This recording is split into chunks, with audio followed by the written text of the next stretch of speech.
Hi there, welcome back to Ask Your Father, a platform where young people or anyone for that matter come up with questions regarding faith, Christianity, tradition, Bible, morality, whatnot.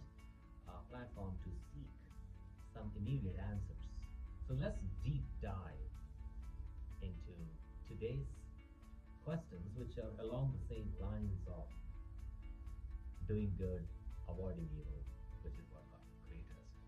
So the first question, can you still get to heaven if you don't believe in God? This question came up a couple of episodes ago. Heaven is not simply a physical destination. Heaven is what we aspire to be while we live our life here on earth. So heaven is what we make of, be it in your personal life, in our family life, in our communities, and the world at large. The moment we look at heaven as one place to be, somewhere else, a destination to arrive at, then we are kind of putting things on the back burner. But instead, if we make heaven the very moment I'm speaking to you, if we make it to be like heaven, the very moment I'm studying, I'm helping somebody, I'm working with somebody, then we grow in a deeper realization of what God has called us to. But to make it even more real, our belief in God is indispensable, especially in Catholic Christian tradition, as the creed highlights. I believe in one God.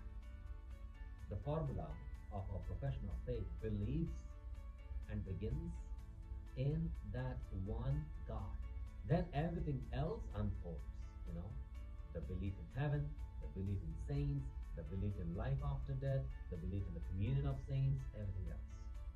So if you don't get the first things right, which is the foundation for our faith, God, one God, two persons, then we are kind of going like in bits and pieces.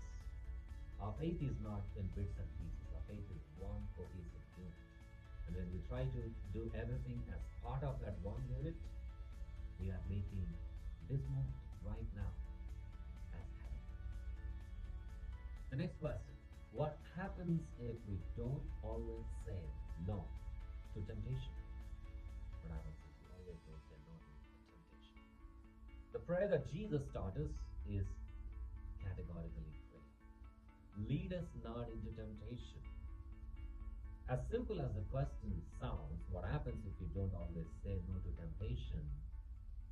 Our brains, as St. Augustine would say, our human system works and pulls itself or drives itself more towards what is called concupiscence, means a desire for sin. So each time we say no to temptation, we're actually growing deeper in a virtue. Each time we find an excuse to allow a temptation to control us or find ourselves in that moment of temptation, what are we doing? We are growing deeper and deeper in a habit that leads to a vice and eventually an addiction. So what happens if we don't say no? It might seem like nothing is happening, but soon we will realize that we are kind of sliding so fast down in the direction that Jesus does not want us to go.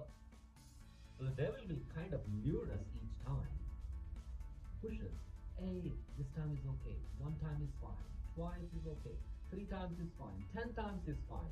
So they will keep pushing us with this sense of compromise. The more we allow that to happen, the more we are going away from virtue. The more we put limits to that, the more we are embracing the virtue. So we have to be quite intentional in saying no, because one no is enough for us to gain that self-control. But the same thing could go in the opposite direction if we keep telling ourselves, okay, once, twice, 3 times, 4 times, then we find ourselves in a deeper level of destruction. So the moment you and I catch ourselves of some temptation,